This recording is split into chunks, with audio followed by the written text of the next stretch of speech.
En el anterior vídeo hablamos de las texturas y la importancia que tiene a la hora de definir los elementos de una figura.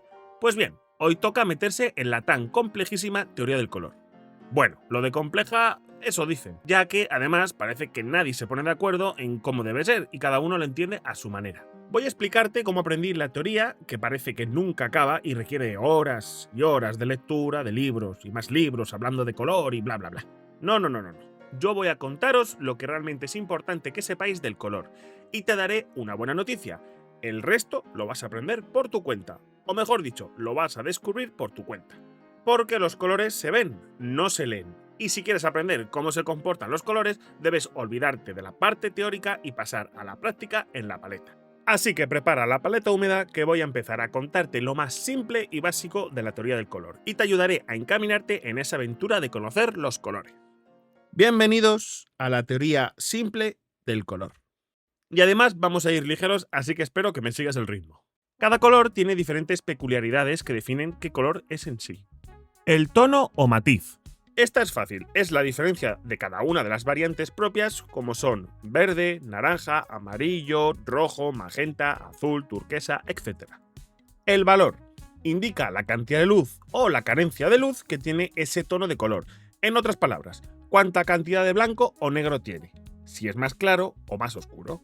Además, es muy importante saber que la vista del espectador suele irse más a las zonas más iluminadas que a las oscuras. Saturación.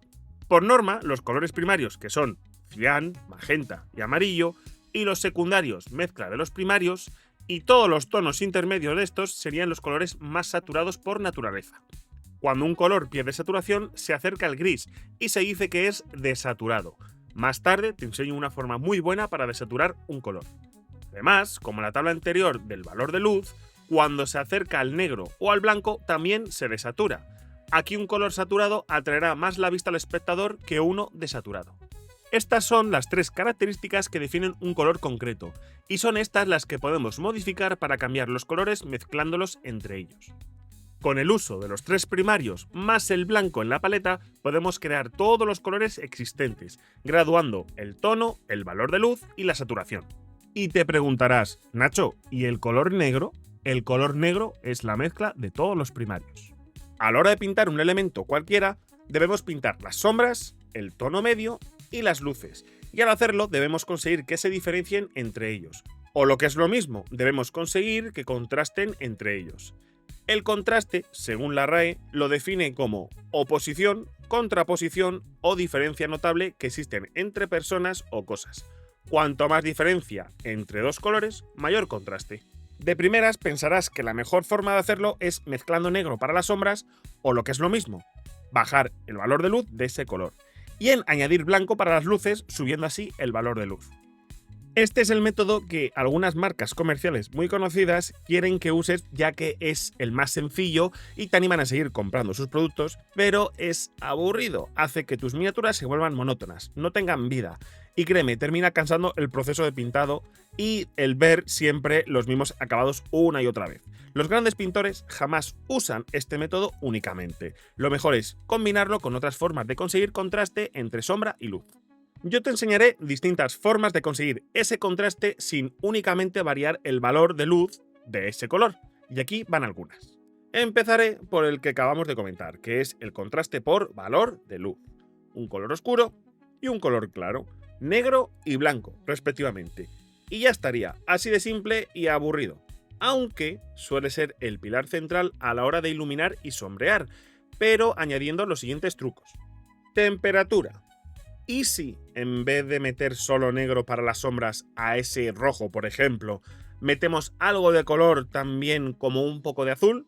Y ya puestos un poco de amarillo en las luces además de blanco. Al combinar colores con distintas temperaturas aumenta el contraste, ya que una sombra fría junto a una luz cálida suele ser suficiente contraste sin necesidad de oscurecer en exceso las sombras ni blanquear demasiado las luces. Además, le da un aspecto muy artístico que para la ambientación de una miniatura es primordial, algo que veremos en futuros vídeos. Por norma, serán las sombras las que se lleven esa tonalidad fría, como azules o morados, y las luces los tonos cálidos como naranjas o amarillos. El tono medio se suele llevar toda la parte de saturación. Estas cosas hay que tenerlas en cuenta a la hora de elegir nuestro esquema de color. Has de saber que ese tono, al mezclarlo con un color frío o cálido, siempre y cuando no contenga blanco o negro, mantiene la saturación y hace que cambie su temperatura consiguiendo contraste.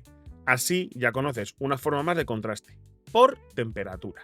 Pero cuidado, que hay colores que entran en conflicto. Eso es algo que veremos a continuación. Complementarios. Mezclando dos colores que en la rueda cromática estén juntos, es decir, son análogos, o con el primario contiguo, se genera el tono intermedio. Es lo que nos enseñaban en la escuela. De amarillo y azul sale verde, amarillo y magenta sale rojo anaranjado, y el azul con magenta sale morado. Pero si nos vamos a la rueda o círculo cromático, vemos que si escogemos un color cualquiera y nos dirigimos al contrario justo en el lado opuesto, estamos señalando dos colores complementarios.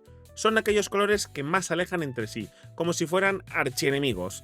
La mezcla de estos dos colores puede hacer que tu paleta se incendie y en algunos casos se produzcan pequeñas explosiones. Un resplandor y hace ¡pum! Nah, es broma, pero te saldrá un color gris o marrón. ¿Y para qué sirve entonces?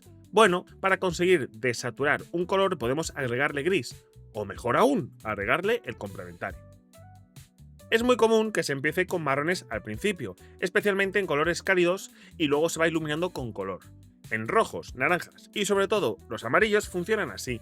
En el caso de los amarillos lo más frecuente es usar ocre en las sombras, que no es más que un amarillo desaturado. Y una forma de conseguirlo es mezclando el amarillo con un poco de su complementario, en este caso el morado. Y si pretendes agregar negro al amarillo para bajarle el valor de luz, pues...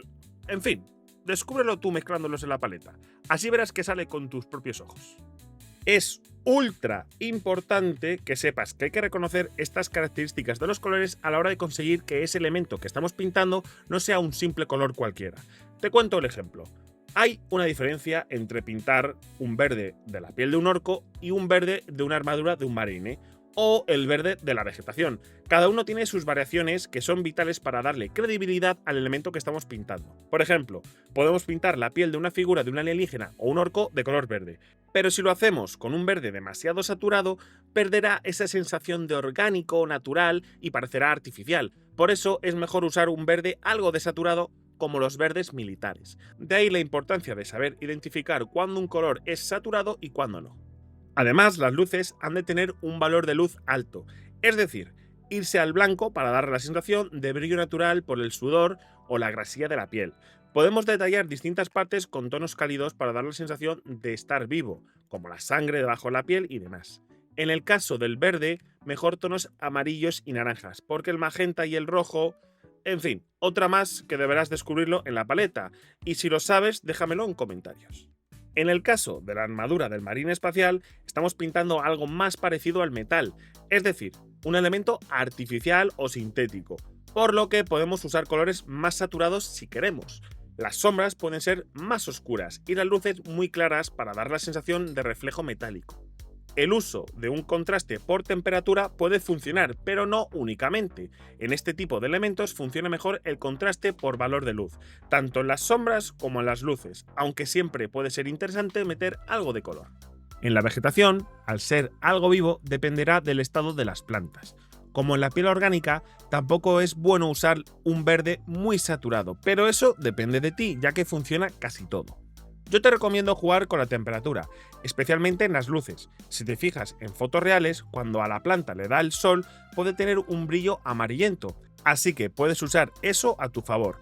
Además, aunque no quede muy realista, puedes enfriar las sombras con verdes azulados. Le dará un aspecto de humedad en el ambiente. Si usas muchos colores desaturados, parecerá vegetación seca o muerta, o que está en una ambientación carente de vida. De aquí la importancia de elegir bien la saturación en el esquema, ya que puede variar por completo el significado de esa vegetación en la escena. No es lo mismo una jungla que un bosque o la vegetación del desierto. Para conocer estos trucos y saber qué colores van en cada elemento, teniendo en cuenta si es artificial o está vivo, la ambientación, si una sombra es mejor enfriarla o no, por qué es bueno usar colores apagados y cálidos en las pieles, el hecho de meter tonos magentas en rodillas y codos. o cuándo hacer una piel más rosa o más amarilla o más pálida se consigue observando mucho nuestro entorno. Bueno, y también películas, cuadros y Google. Analiza los objetos que te rodean. Mira fotos de muchos elementos: metales, cueros, telas, rocas, cabellos ondeando al viento, fotos de rostros y cuerpos en general, y sobre todo de distintos tipos: piel negra, caucásica, más pálida, más rosada, de mujeres, de hombres, de alienígenas. Analiza las sombras y las luces de todo: qué cantidad de luz reflejan, qué tonalidades se ocultan en algunas zonas, qué niveles de saturación tienen.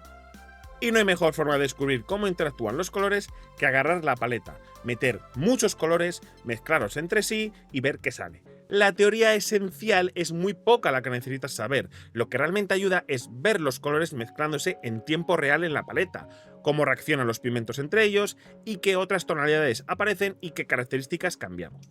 La parte más compleja de los colores es que cada uno funcionan de forma diferente. Un verde, un morado, el magenta, un rojo. Puedes enfriarlos con azul, pero otros colores como el amarillo o el naranja no puedes, ya que con el primero harás que se vuelva verde y no se usa verde como sombra para el amarillo, y con el naranja, al ser complementario del azul, nos cambiará a gris.